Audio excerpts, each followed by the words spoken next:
Welcome to our Stearns Financial Group webcast around Innovation is Eating the World Faster.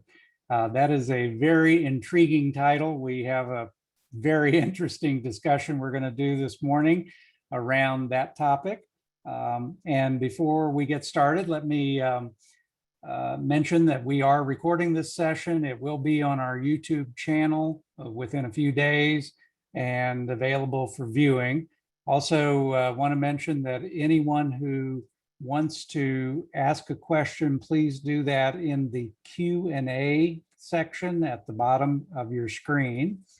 And a reminder for those of you who might be new to this, that if you want to increase the size of the slides, there's a couple of different ways to do it. At the very top, there's a View Options tab. What many of our clients have found most useful, however, is to go to the little gray bar that is between all the speakers and the slides and minimize the speaker pictures and maximize the slides. That works pretty darn well. So with that, let me introduce some of our folks today. You all know Dixson, CFA, and PJ Williams, CFA, both in our investment team and also part of our future trends team. And our special guest is Mike McNurney at Janus Henderson in Denver. Mike has 25 years experience in the financial industry, 17 of that at Janus Henderson. And Janus Henderson is one of the large players in the investment space, and particularly the growth area. Mike is one of their resident future trend experts, works closely with their growth fund managers and stock researchers, and that working with them certainly informs a lot of what we're going to hear today in terms of some of these powerful future trends. So welcome, Mike. Hi, Dennis. Good morning. Good morning. So this is an intriguing title. Innovation is eating the world. Tell us what that means. You know, Dennis, I think we've thought a long time, and one of the things that often software developers talk about, even in the 90s and through the early 2000s, was that software was eating the world. But the reality is that innovation is happening in so many places. Innovation, this is a title that I made up about 4 or 5 years ago, that innovation was eating the world. And really at the time it was digital innovation. It was what was sort of the future trend, as you would say. And now, because of the pandemic, many of the powerful secular themes that were driving our economy, that were driving the way that we live, driving the way that businesses go about their business, had changed dramatically over the course of the last several years, and that was accelerated by the pandemic. And so what we're going to talk about today is some of that acceleration. Perfect. Well, let's get into it. All right, perfect. Well, you know, I think the place I like to start, you know, here on the screen, we've got some of the greatest achievements in human history and the greatest innovations in human history. And I think one of the things that's important to note is just putting the amount of change that we're going through right now in context. And you know, we've got things like darkness to fire, you know, that's a pretty big milestone, or the invention of the wheel, or maybe going from horse and carriage to the automobile. And all of these are incredibly important achievements, but the aggregate amount of change that we're undergoing right now is greater than any point in human history. And one of the things that you can see from this, I mean, we're going back 2 million years on this chart, and clearly not drawn to scale, but the idea is that you can see that innovations, and the most powerful innovations, are beginning to accelerate. And now, if we think about all the changes that we're undergoing right now, it's really dramatic in terms of the amount of change that's happening. And again, because of the pandemic, some of the adoption of those changes has been accelerated dramatically. And I think all of us feel this to a degree. And part of what we feel is, you know, our ability as humans to adapt continues to grow. As it's like anything else. If you're a bodybuilder, the more that you lift weights, the more capacity your body has to lift more and heavier weights, and you continue to build those muscles, and the muscles of our ability to adapt have continued to build over time. But because of the amount of technological change, because of the amount of change in general that we're having to accept, we actually find ourselves at a place that many psychologists feel is an amount of change that's greater than our ability to adapt to it. And not all of us feel this, but I think some of us do. Maybe it's overt, and you're having trouble with adjusting to all the ways that your lives have changed, especially over the last 16 months. Or maybe it's something more subtle. You're having more trouble sleeping, or maybe you have to ask your kids how to use Snapchat. Not that I did that this past weekend, but I totally did do that.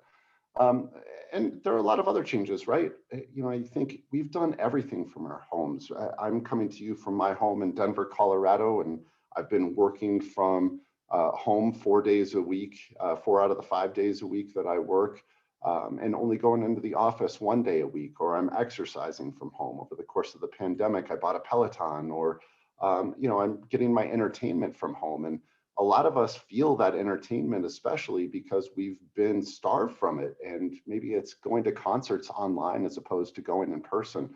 Or maybe it's having the Super Bowl where a cardboard cutout of your face cost about as much as it cost for me to go to a local Bronco game, which incidentally I think is absurd, but no fans in the stadium. Or maybe it's even the fact that the Olympics that are starting, I think, Dennis, is it 2 weeks from now? Coming Starts right up, yeah. 2 weeks from now, no spectators in the stands. I think that will be a very unusual experience. So definitely the way that we view events has changed. Or how about travel? And I'm getting prepared to go on a vacation tomorrow morning. I'm very excited to get out and about and take a little bit of time away.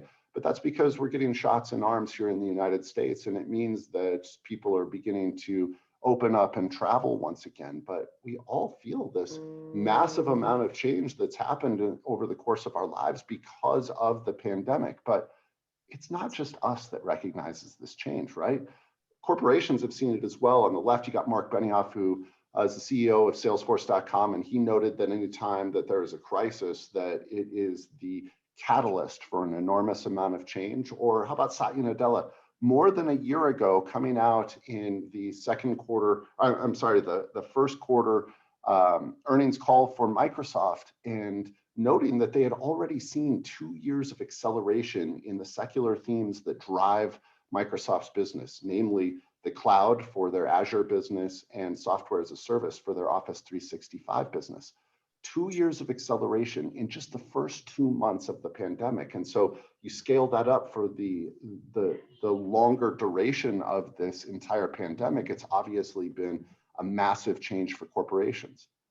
As a matter of fact, when we think about the technological change that companies have had to go through, we think about how every company is a technology company. And now, typically when I do a presentation like this, I'm live and I'm in front of you guys. And I'll ask the audience, tell me a company that isn't a technology company. And this slide used to be a food truck. And to me, a food truck is the perfect example of a company that is not a technology company, but there were many ways in which it was.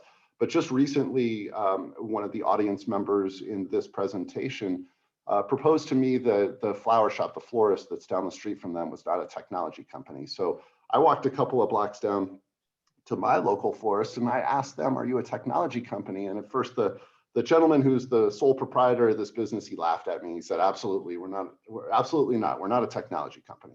But then as we started talking about it, I noticed I can pay for my flowers using my watch on my phone because they have a mobile point of sales system.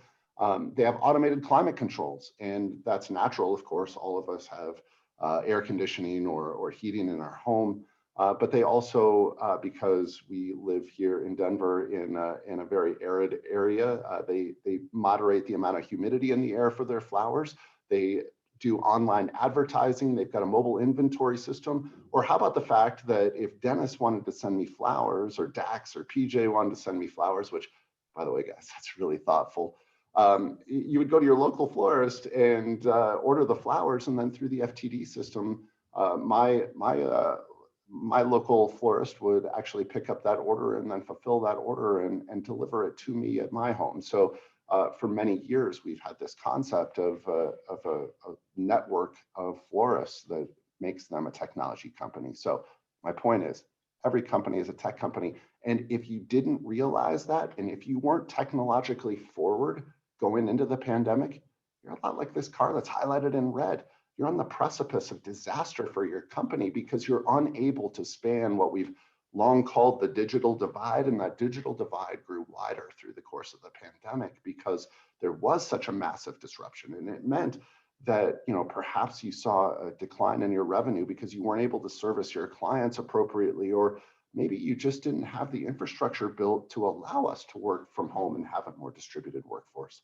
Now, companies like Stearns, the group there, obviously, in the office and some working from home, had the technological acumen to be able to get through a crisis like this. Or Janus Henderson was the same. And we're more like this car in green, right? We're driving past this disaster and we recognize it, but it's pretty smooth driving for the rest of those companies that were digitally forward. And as a matter of fact, we can take advantage of some of these companies that were incapable of spanning this digital divide.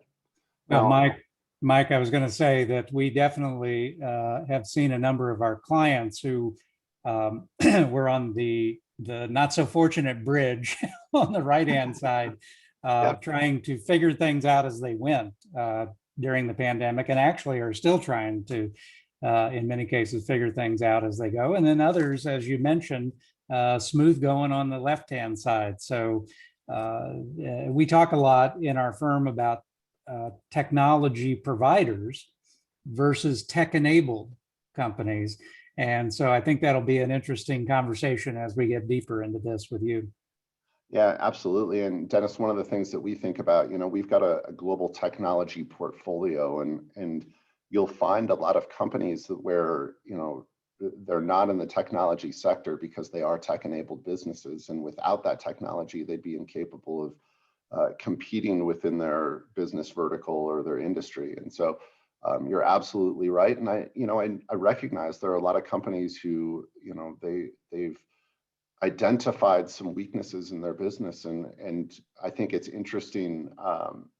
One of the companies that we cover just mentioned that 97% of technology decision makers, CTOs, or maybe just in a smaller place, the COO, has identified technology as one of the biggest needs for their capital expenditure. And so they'll be accelerating their plans for enhancing the technology within their company. So clearly it's a place where companies are investing. And as we think about the reason that we're here today, I mean, it's a place where we as investors can find opportunity as well. And the reason that opportunity exists is because we have accelerated the transformation to a changing innovation-enabled economy. And that means that things are changing rapidly. And we've got a very scary picture here. There are some who feel like technology, especially in innovation, is coming too fast, and that's a threat to us. I prefer to think of it this way. Look, when I was a kid, the Jetsons promised me a flying car. I don't have a flying car yet, so I'd like to put one in every presentation. But the amount of innovation that's coming to us and the exciting aspects of that innovation is what gets us out of bed as investors every morning, because there are so many companies that we can invest alongside to be able to enable them to continue to introduce this technology and this innovation to our lives, and at the same time find investment opportunities that help us grow our funds and ultimately grow wealth for our clients.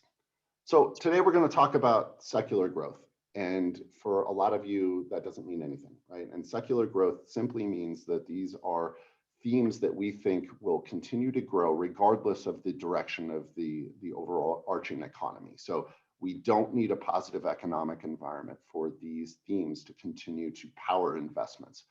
But not all of these themes affect companies equally. And as we just talked about, some of you may have experienced a difficult period of time during the pandemic, and a lot of companies did, and you wouldn't be the only one at all. And maybe that's personal or maybe that's business, but not every company that's exposed to these themes that we're going to talk about today are going to be able to capitalize on them equally. And so it's not just finding exposure to these themes from an investment standpoint that's important. It's being able to identify the companies that are going to benefit to the greatest degree And this is going to be, even more than it has been over the last 25 years, a winner take most environment. And that means you have to find those companies that are capable of winning in terms of their exposure to these themes. So there are a lot of themes that I could talk about today. And I'm not going to talk about all of these because it turns into like a 9-hour presentation and nobody's got time for that. And I've got a vacation to go to. So I definitely want to talk about a couple of these, but Dennis, PJ, Dax, are there any of these that you're really curious about that you want to make sure that I touch on? Yeah, and before they do that, I want to also mention to our audience that any individual companies that are discussed today are solely from the viewpoint of the technology enabling or other things that they're doing. They are not an investment recommendation. So we are not making investment recommendations of individual companies today. So with that, PJ. I think for both us and our clients, thinking about digital human connectivity, digital media, the pros and cons of it, because there's two sides to that story. I think that's very interesting to people today. Also, looking at SaaS-based companies, I don't know if everybody knows what a SaaS-based company is and how they have that nice recurring revenue many times. So talking about what's embedded there and what the future of SaaS looks like from that perspective. Got it, PJ. We can definitely talk about those. Dax, anything you want me to touch on? Yeah, I think our conversation in our pre-call yesterday was very fruitful as it in regards to privacy and the various regimes throughout the world, and as well as security, and how that touches on a few of these themes. I think would be very helpful for our clients as well. You got it. All right, we'll make sure we talk about all of those. So, and jump in, guys, if there's anything that you're curious about. As Dennis said, we've all got compliance looking over our shoulder, not a stock recommendation, but some really interesting companies that are capable of taking advantage of some of these trends. Now, you know, the first one is one that you probably all recognize. And I know in my life, probably sometime during this presentation, because it usually happens around 9 o'clock my time, the Amazon truck will drop off something, because it does every single day. But the acceleration of e-commerce and you know, e-commerce had been growing at about a 1% clip per annum for the last decade plus of people transitioning from buying goods and services in a brick and mortar store to going online to do their online shopping. But because of the pandemic, we saw this massive acceleration of the adoption of online shopping. And as a matter of fact, the perfect example for me to use is my 73-year-old mother was never going to buy her groceries online. She enjoyed going to the grocery store, and she would buy her groceries, and she would make multiple trips a week to get out to go to the grocery store. However, during the pandemic, for obviously health reasons, she began to do her shopping online, and my 14-year-old son helped her set that up. But she'll never go back to going to the grocery store frequently. And it's no longer a health concern. She's recognized a couple of things. First of all, much more convenient to have your groceries delivered to you. She is saving a lot of money because she found that she was making impulse purchases when she was going to the grocery store. And she has been eating a lot healthier because now she plans for her meals, and she has meals planned out for every day. And so a lot of the conveniences that we've recognized through the course of this pandemic, or the changes to our lives, have enhanced our lives. We're not going to go back to old modes of doing things. Now, there are also other places where the pandemic accelerated the retail experience. So building materials, I think a lot of us recognize that we're spending a lot more time in our homes, which meant two things. First of all, if there were those projects that we hadn't quite gotten to, it became more important for us to actually fulfill those projects because we were spending more time in our homes. Or maybe we just had more time for those home improvement projects. So we see that building materials accelerated by about 14%. Beer, wine, and liquor sales, we're not self-medicating ourselves. It's just the fact that bars and restaurants weren't open. And so that's why beer and wine and liquor stores did better, as did grocery stores during the pandemic. And then the electronic shopping format. It's the place where we saw the greatest increase. And it's just this idea that we can go online to buy the goods that we need and have them delivered to our home for practical purposes during the pandemic, but now post-pandemic for convenience purposes. Related to that is the fact that we've seen a massive acceleration in payments. And that's really happened here in the United States. For anyone who had traveled to Asia prior to the pandemic, you already recognized that there was a major difference in the way that the Asian cultures pay for their goods compared to the United States. And one of the things, I had traveled to China just prior to the pandemic. No, I did not bring COVID to the US, Dennis, I can see you thinking it. But this is an actual picture of a panhandler. You know, I don't know about you, but I go through this elaborate exercise when confronted by a panhandler here in the United States of patting down all my pockets to demonstrate that I'm not carrying any change. That doesn't work in Asia because he has a QR code and I never go anywhere without my phone. So if I'm going to contribute to this gentleman's cause, I can do that by scanning that QR code and making a payment, in this case through WeChat, which is a 10-cent property. Or how about tithing in Chinese churches done either through the slot at the top, putting cash in, or through a QR code. Or maybe it's just the fact that you're paying for goods in a contactless fashion and not wanting to handle cash through the pandemic, or the fact that you're shopping more online. Dennis, I don't know about your computer. I've looked everywhere. There's no coin slot on my PC, so I have to use a credit card if I'm going to pay for something that I purchase online. And so the way that we pay for things has dramatically changed over the course of the pandemic. How about the fact that we watch and get our entertainment differently? I think one of the really remarkable things is you see these dark circles under my eyes. That is Netflix related. I spent a long time binge watching a show last night on Netflix, stayed up way too late after the kids went to bed watching that show. It's starting to affect my presentation or my looks, my already questionable looks are looking even worse. But I think the way that we engage in entertainment has changed, and a lot of people have cut the cord from their cable provider and using services like Netflix or Amazon Prime or Disney. And Disney launched their Disney Plus service maybe at the most opportune time possible. Back in September of 2019, they launched their service. And if you think about Disney's business lines, they've suffered dramatically through the course of this pandemic. Nobody going to theme parks, nobody going to movie theaters, nobody taking cruises, nobody was watching sports, and their ESPN property suffered.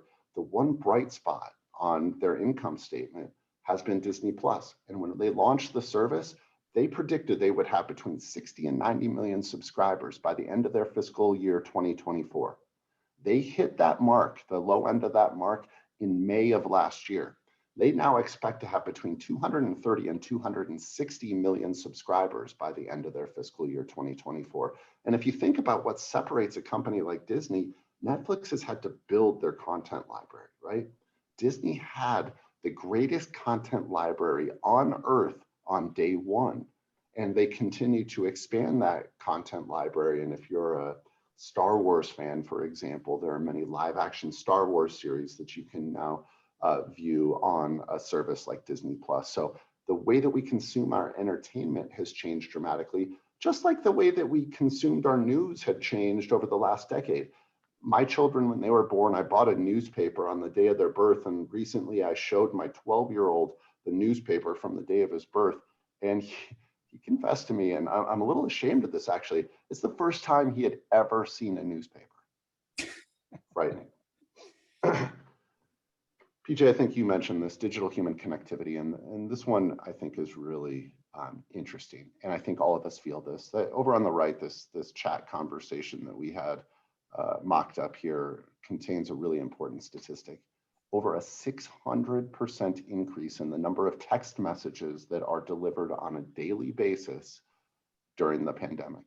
Now that's 23 billion text messages that are delivered on a daily basis. Or how about this WeChat, which is a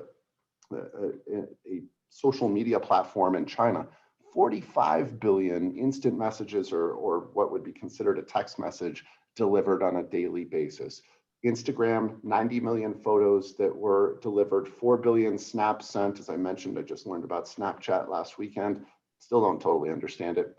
Oh, or 1.6 billion Tinder swipes. Look, Tinder is a company where this is an online dating service. Think about the disruption to their business, right? The ultimate goal of making a connection online is to go on a date.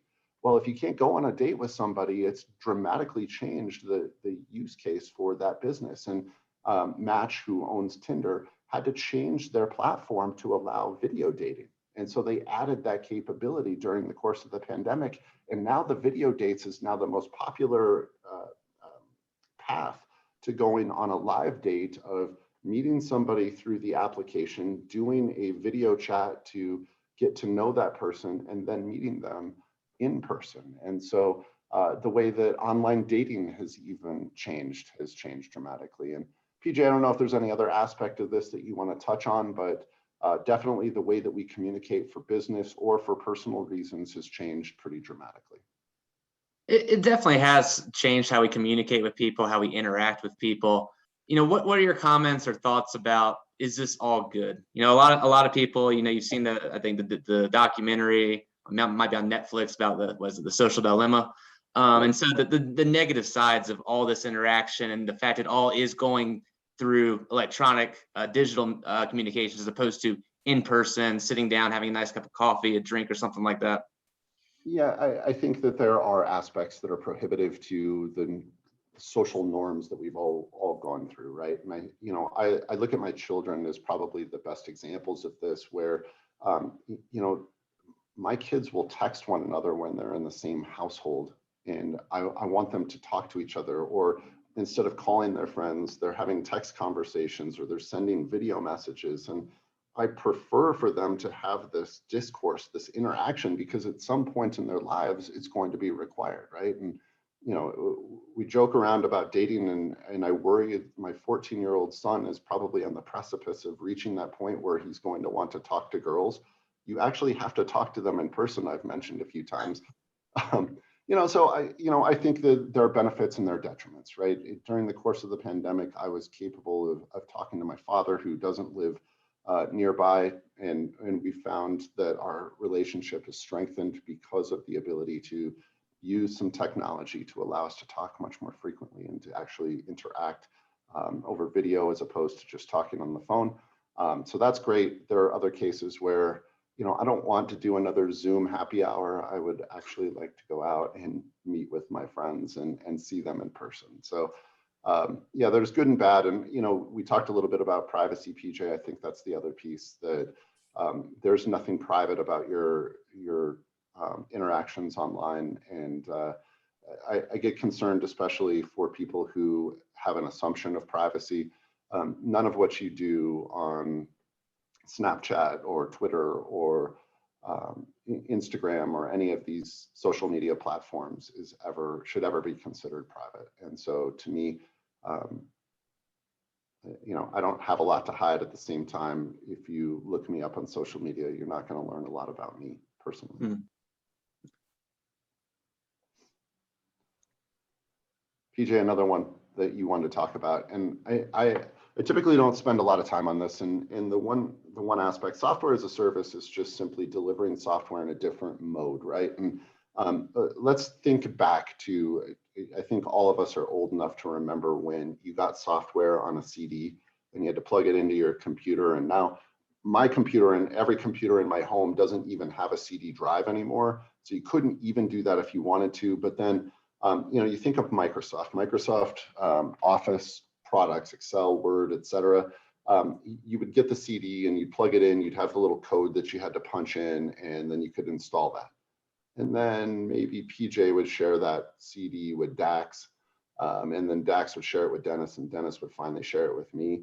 And Microsoft wasn't receiving revenue except once. And they were truly receiving it once as PJ bought that application. Now, as PJ mentioned earlier, you have a much more consistent subscription-based revenue model where people are, if you have Office 365 on your computer, you are subscribing to that service and paying a small monthly fee to be able to use that service. And so it accounts for every person who's actually using the service, number one. And as PJ mentioned earlier, a much more consistent source of revenue and a longer duration source of revenue for the companies.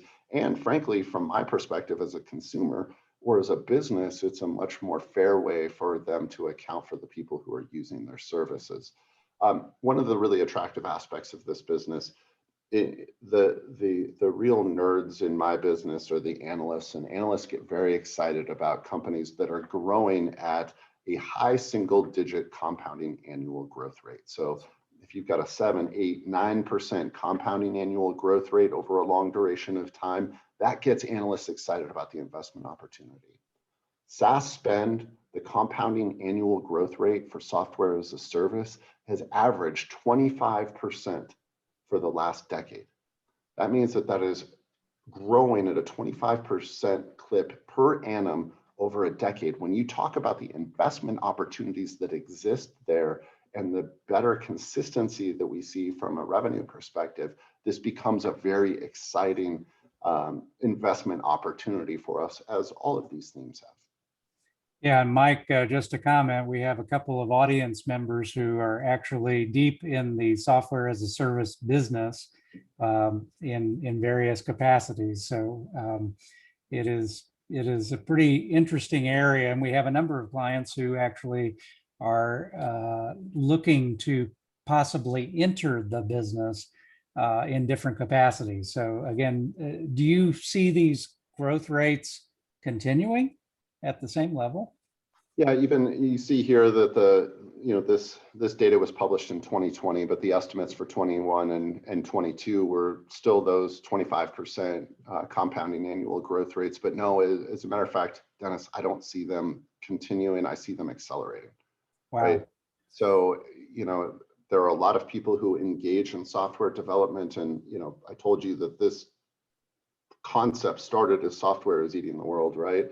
And software is certainly the most differentiated component of technology because hardware becomes ultimately a commodity in a lot of cases. And this is the best delivery method from the consumer standpoint, from an enterprise standpoint, and from the software developer standpoint. And even if we think about over the course of the pandemic, if we go back to our example of needing the CD, there are a couple of things with that. Number one, the upgrades. There was no such thing as an upgrade if you're plugging a CD in, or you have to have somebody come on site from the software company to upgrade your servers to be able to push those to the clients, right? Now, on a daily basis, I may get an update from my Microsoft Office, and it's just happening in the background. And each time I open the application, I'm opening the latest and greatest version of Excel or Word. And that's the case for many of the software packages that we have. And you also think during the course of the pandemic, if I needed an application and I'm working from home, in the old days, 10 years ago, I would have had to have somebody come and deliver that software to me at my home. And, IT professionals don't want to come into my home during a pandemic, nor do I want them in my home during a pandemic, nor do I want them in my home at any point, really. So, the reality is that the method for delivering software has changed permanently and dramatically, and we continue to see that, be the model that will be used for software delivery going forward. The cloud, this is really similar, and so I won't spend a lot of time on this. The one thing I will say, healthcare gets the credit for saving the world, and certainly and we'll talk a little bit about the vaccines in a moment, but the cloud really did save our economy. And if you think about the fact that we have a distributed workforce, we now have the ability to have unlimited compute power. We have our applications, we have our data all accessible through the cloud. And so it no longer matters where we are from a location standpoint. I don't have to be close to the data center at Janus Henderson in order to be a successful employee for the business. And so the cloud really did save our economy through the course of the pandemic. How about this one? And I know, Dennis, you mentioned in our pre-call that you have some people who live in the Bay Area. So they'll feel right at home with some of this discussion. Number one, our habits have changed quite a bit. Looks like a lot of us are working from home today, and we didn't have to commute into the office, which saves on energy one way or another for electric for my car, maybe gasoline for Dennis's, not sure what Dennis drives. But it also changes my commute. I went for a walk this morning with my wife prior to this, and then my commute was going from getting a cup of coffee in my kitchen and walking over to my office. And so my commute was about 30 seconds long after being able to pet the dog a couple of times, which makes me happy. But the other real piece to this, for the first time in over 70 years, we're actually seeing people move out of the cities. So, urbanization had been a big thing, and now we're actually seeing people move into suburban areas or even into more rural areas, and it changes our demographics. And for those of you who do live in Northern California, if you're a Google employee and you work in Palo Alto, for this house, $2.2 million buys you a house built in 1950, right around 1,300 square feet, 2 bedrooms, 1 bath. Would not work for my family. Incidentally, it's a 1-car garage. That 1-car garage would fit my car. However, I wouldn't be able to open the doors because it's so narrow. It wouldn't even fit my wife's Tahoe. So alternatively, I could go to Clemens, North Carolina. I don't know where Clemens is. It doesn't matter. $2.2 million buys me a house with a nice water feature. Oh, and 20,000 square feet where I could get away from my children anytime I wanted to. And it has a 5-car garage. And so I could park the cars for all of my children and myself and my wife inside, which would be a beautiful thing as well. So look, things have changed dramatically, and it's not just technology forward, it's changing the way that we live and the way that we think about where we work and when we work, about our commutes and our habits and the amount of money that we spend on things like traveling into work, or even things like going out to lunch every day. So it's changed a lot in terms of the way that we as consumers behave. And incidentally, you're going to hear a lot, if you turn on CNBC, you're going to hear a lot about inflation. One of the greatest deflationary pressures is A, technology, and B, the way that we have changed our demographics and our habits. And so while the fiscal and monetary stimulus that we had to engage in order to get the economy, bridge the economy over this gap, is inflationary in nature, there are a lot of deflationary pressures to offset some of that as well. So that's something to think about. I'm not going to spend a ton of time on cancer, and we're running a little bit long anyway, but one of the things I want to mention, we do have a separate presentation. Happy to come back with PJ and Dax and Dennis sometime and talk to you about this. But the advancements that are happening in cancer are truly remarkable. And we're going from what sounds like science fiction to being science fact. And if you just think about the evolution of cancer treatments, we went from really barbaric ways of treating cancer, like radiation in early as the late 1800s, radiation and then chemotherapy, where you're looking to poison every dividing cell. And because cancer cells divide faster, you're looking to kill the cancerous cells just faster than you're looking to kill the patient, to immuno-oncology agents, which we're using in conjunction with traditional therapies today, which have shown here you can see a 51% reduction in non-small cell lung cancer deaths just over the course of the last 2 years. And cancer is the #2 killer of human beings. And we're on the precipice of something called personalized cancer vaccines. And it's actually a reason that we have invested in a company called BioNTech, which you're probably familiar with now because they collaborated with Pfizer to help with the mRNA vaccine. They were using a very similar approach to create cancer vaccines. And you're not treating lung cancer, for example, here. You're treating that individual's cancer by finding the genetic markers that identify cancerous cells and specifically training your T cells and or these immuno-oncology agents to only attack those cells that are identified as cancerous cells. So from indiscriminate blunt force methods to perfectly discriminate methods of treating cancer. It's sort of like going from carpet bombing to precision guided missiles. I'm not a military guy, Dennis. No, that sounds like a good analogy. And we certainly have some of the clients in the audience who are in the precision medicine area. So it is fascinating. I do want to mention that the company that Mike just mentioned, just because once upon a time Janus Henderson bought it, doesn't make it a good investment today. So that was not an investment recommendation. That was just mentioning something that the company was doing. Absolutely. So, absolutely. And I'll mention, we bought that company when it was private and it's now a public company. And you're right, not an investment recommendation. I think the place where we can see the incredible innovation that's happening within healthcare is probably most obvious in the fact that we now have 3 vaccines that are available for use here in the United States for the COVID virus. And the evolution, and it's really almost a revolution of the way that we treat human disease in terms of vaccines has changed a lot. And I think the first thing, we look at the different ways that we've treated that we've treated disease, and we have inactivated viruses, in other words, dead viruses that you inject into the body to create a fairly weak immune response, which is what your flu vaccine is every year. We have live attenuated viruses, which are just weakening a disease before you inject it into the body for the same purpose.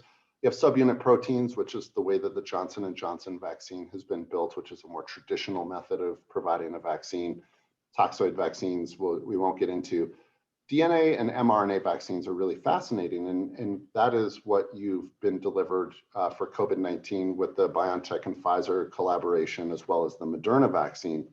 The really fascinating aspect about this is twofold. Number one, the typical vaccine takes 10 years from the beginning of research and development until that vaccine is available. And the fastest vaccine to ever be brought to market prior to 2020 took 4 years of development.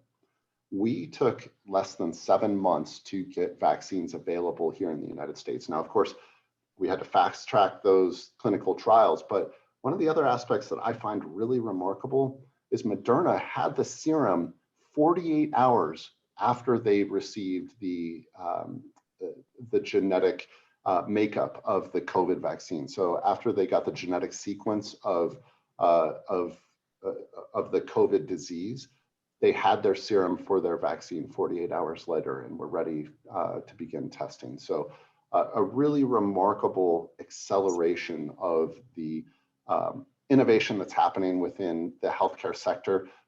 You don't have to look any further than the number of FDA approvals that have happened over the course of the last few years. Over the last 5 years, there have been 100% more FDA approvals than the 5-year period that ended in 2010. So the innovation that's happening in the healthcare sector is truly remarkable. I'm not going to get into this, but there are some massive changes in the ways that diabetics manage their disease, or if you go in for a surgery and you have the opportunity to have a robotic surgery, definitely increases or betters the outcome for the patient. It allows the surgeon to do more surgeries, which throughput is a big aspect of the way that they get paid, and typically it isn't a lot more expensive for the payer. So really remarkable advancements in medical technology as well. A couple of things that we're on the precipice of, and one of these things, AI, is something that Dennis, I believe, mentioned early on, or I'm sorry, it was Dax mentioned early on. Some things that we find really fascinating: mobility, just your mobile device. You've got a supercomputer in your pocket. I think there was an article in the 1960s that said that someday supercomputers may get to the point where they weigh less than 1.5 tons. This at the time is more than the supercomputer that they were able to create. It does not weigh, I don't know how much it weighs, but it's less than 1.5 tons.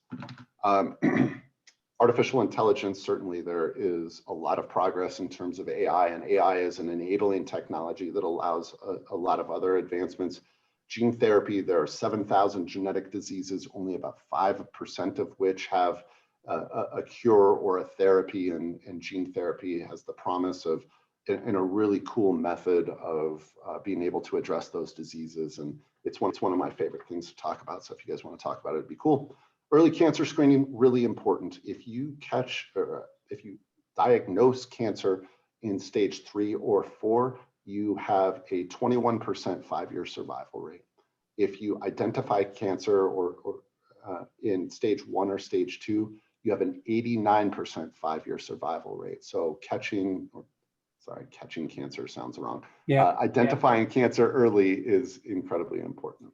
Yeah, and thank you for mentioning that, Mike, because some of our clients thought it was sort of odd that during the pandemic we kept talking about keep up your screening with your doctor and go in and have those things. And we're just hearing from a lot of our medical professionals the exact statistics that you just mentioned, that if you can catch it early with all the new gee whiz things that they have going on, you have a much better chance of survival.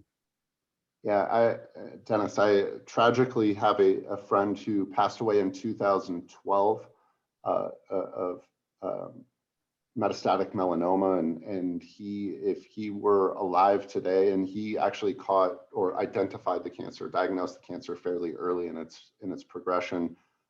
Today, the cancer that killed him would be a bump in the road for him, but it wouldn't have taken his life. And so I look at the really incredible progress that we're making in some of the most difficult diseases. Gene therapies, there are a lot of genetic diseases, obviously, that affect us. Cancer, we're making huge progress, as we've already discussed. Cardiovascular disease is the #1 killer of human beings.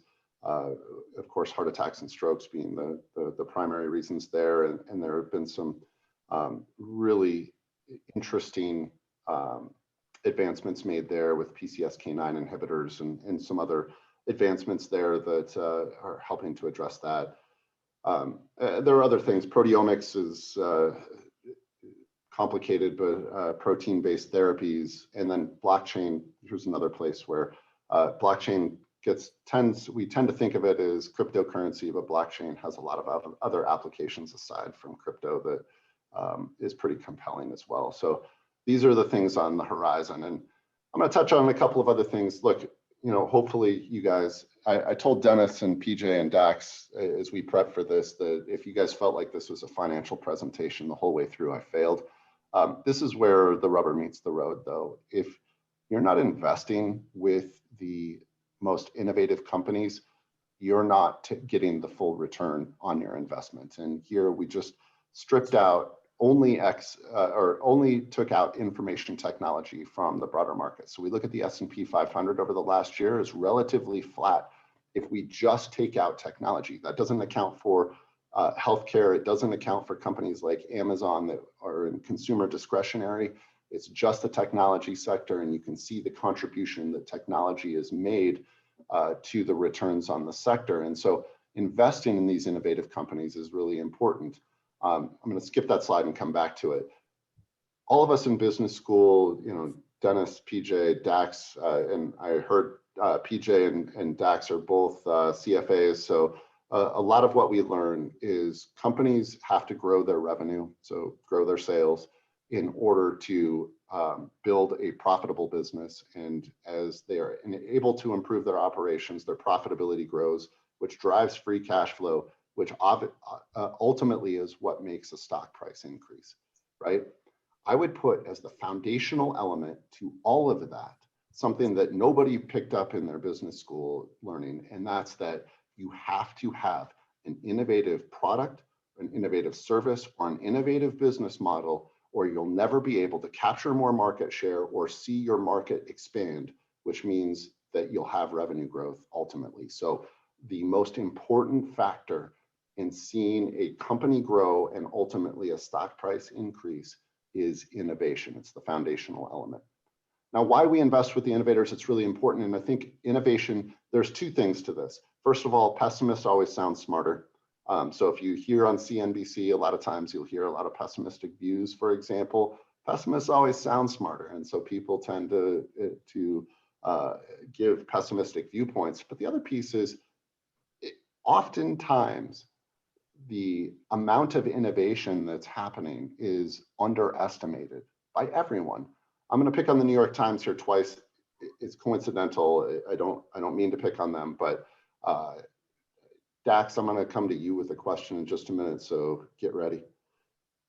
New York Times, February 1903, published, "Man won't fly for 1,000,000 years. To build a flying machine would require the combined and continuous efforts of mathematicians and mechanics for between 1 and 10 million years." Dax, you live in North Carolina. I think you should know the answer to this. The Wright brothers, when did they take their first flight? I believe it was 1903. It was 1903. For a lot of people who don't live in North Carolina, I ask them, was it more or less than 1 million years later? They generally get it right. You're right. It was December 17th, 1903 in North Carolina, right? Yeah. I'm geographic. Yep. Kitty Hawk. Yep. In North Carolina. There we go. Yep. That's the Outer Banks. Yeah. Yep. See, geographic genius as well. How about this one? Marty Cooper, who's the inventor of the cell phone, said cellular phones will absolutely not replace local wire systems. In 2004, so less than 25 years later, there were more cell phones in service than there were local phone systems. My mother still has a phone with a cord, and every time my kids go over, they always want to play with the phone because they think it's a novelty. Also interesting, in 2006, there were more cell phones in service than there are human beings on this planet. I find that very weird. New York Times, and we already discussed this one, so I won't belabor it, but the New York Times published in April of 2020 that the grim truth is that a vaccine won't arrive anytime soon. Again, we tend to be pessimistic about the amount of innovation that's happening, but if you take a realistic view about the way that innovation is progressing and account for the fact that many innovations have a compounding effect, there is a lot of opportunity for people who are looking for that innovation and look to invest behind that. Now, this is the only discussion of Janus Henderson that I'm going to have during the course of this entire presentation. And that's just the fact that a lot of our investment criteria centers around innovation. We're looking for companies with a culture of innovation that are capable of continuing to progress and innovate, as opposed to there's something called the innovator's dilemma. And once you innovate, do you continue to innovate, or do you just try to protect the innovation and the market share that you've created with that current innovation? And we're looking for the innovators. We're looking for companies that can develop a competitive advantage. That's not generally a technology competitive advantage. It's a business model or a pricing advantage or a distribution advantage or many other advantages, because ultimately the tech advantages is generally the easiest to erode. We're also looking for strategic management teams, which doesn't sound important, but it really is. There are two types of management teams. There are tactical management teams, and the tenure of a CEO on the S&P 500 is less than 5 years. And so it gives you this idea that a lot of them have a very short-term mindset. We look to invest with the people who is their mission to grow their business. So we're looking for missionary type managers as opposed to those mercenary type managers that exist at a lot of companies.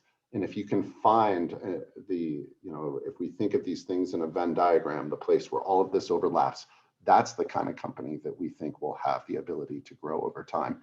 And that can be a good way to build wealth for clients of the investment group there at Stearns. So that's everything. We have to show some legalese here. Dennis was keeping me honest and making sure that I didn't make any stock recommendations, but you have to make sure that we show all of the fine print. Dennis, did we get any questions over the course of the presentation? Yeah, so one question that I think is on a lot of people's minds, well, one big question is one of the ones PJ already talked about, and that's the privacy issue.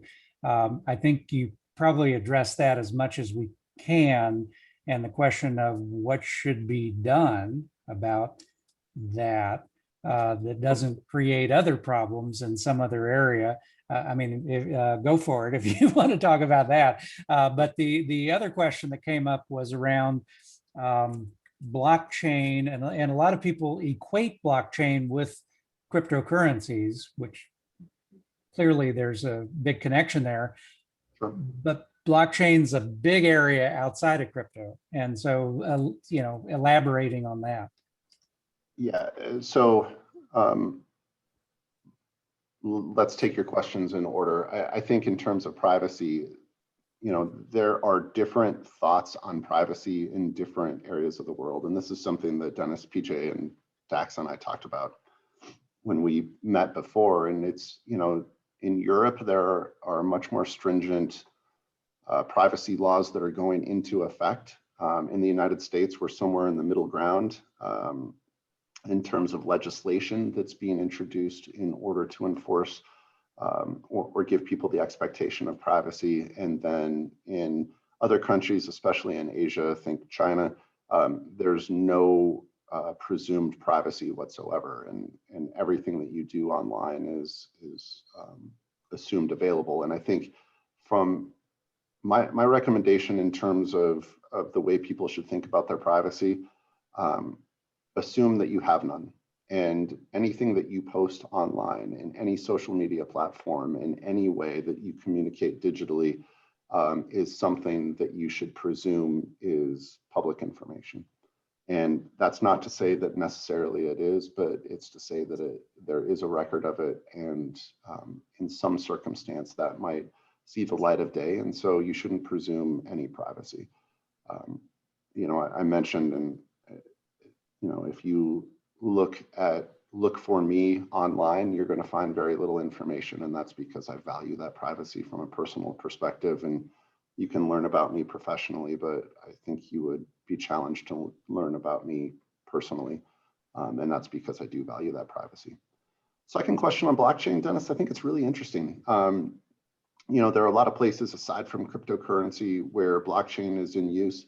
In the medical field, it's being used to encrypt and keep medical records, which could be an important use of blockchain, or even our industry. So when I started in this industry, Dennis gave away my age. He said, I've been in the industry about 25 years.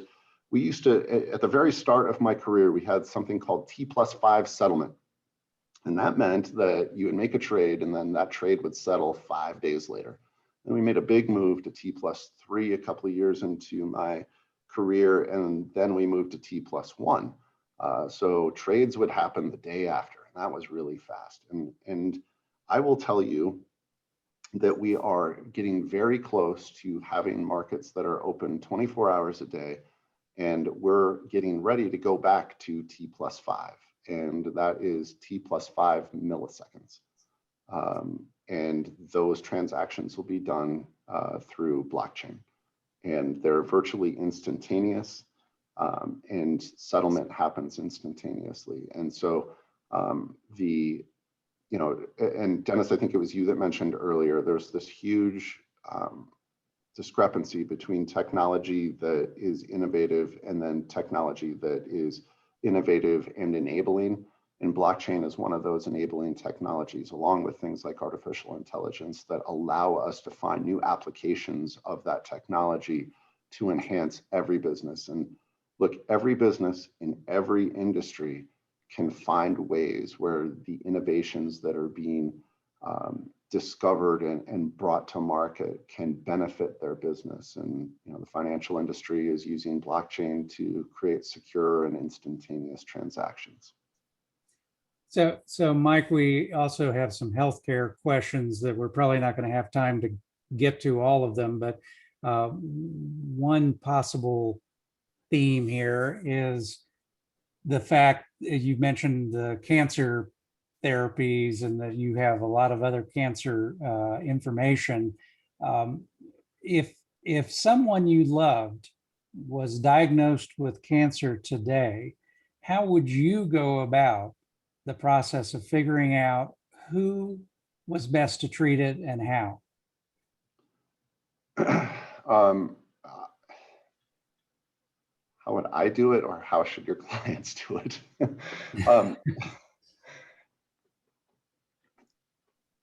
I guess start with talking with your oncologist and getting recommendations for the people who treat that disease specifically. There are enormous differences in the way that that people treat different types of cancers, and I would recommend talking to as many people as possible. There are tremendous and very rapid advancements that are happening in many disciplines or in many indications of cancer. And so there's an enormous amount of specialization. And so I would talk to people about their treatment plans, their proposed treatment plans for your type of cancer.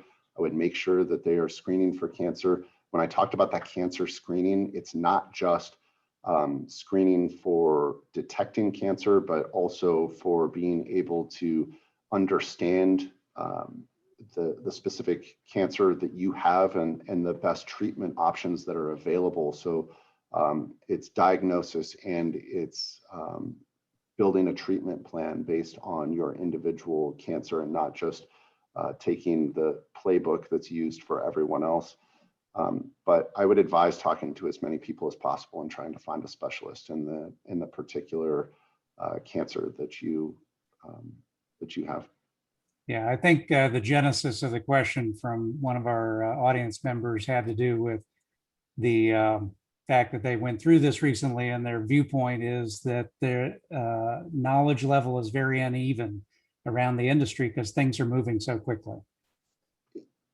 It's twofold, Dennis, and your client is correct.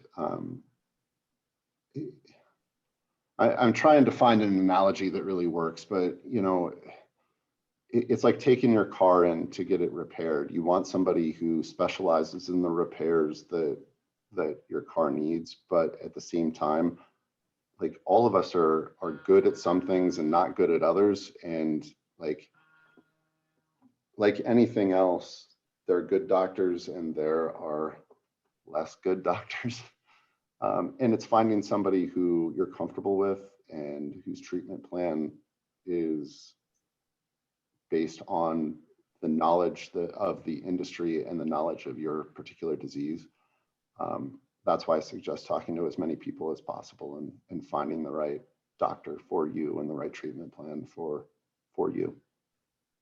And trust me, you asked me, my mother-in-law was diagnosed with a very rare form of cancer a year and a half ago, and I spent a lot of time talking with doctors and finding the right doctor for her, and the outcome for her has been very good. But the upfront work took a lot of time, and it's worth it. Yeah. Well, thanks for fielding that one. And we are out of time, but Mike, really appreciate all of your comments. And I think you probably just opened up a number of future trend chats for us. Yeah, appreciate all of your thoughts. And Dax and PJ, thank you for being part of this discussion as well. I'll remind everybody that it has been recorded, will be available in the next few days on our YouTube channel. It will not be 5 milliseconds, however. It will be a little bit longer before it's available. And I want to wish everyone a wonderful weekend. And remember, keep those cards and letters coming. If there's particular parts of this presentation, particular topics, even if it's healthcare, which we did a whole future trends piece on previously, please let us know, because that's how we know what you're interested in, and we create these Zoomcasts for the future. So thanks to everybody. Thanks again, Mike. Thank you. We're out of here. All right. Thanks, Dennis. Take care.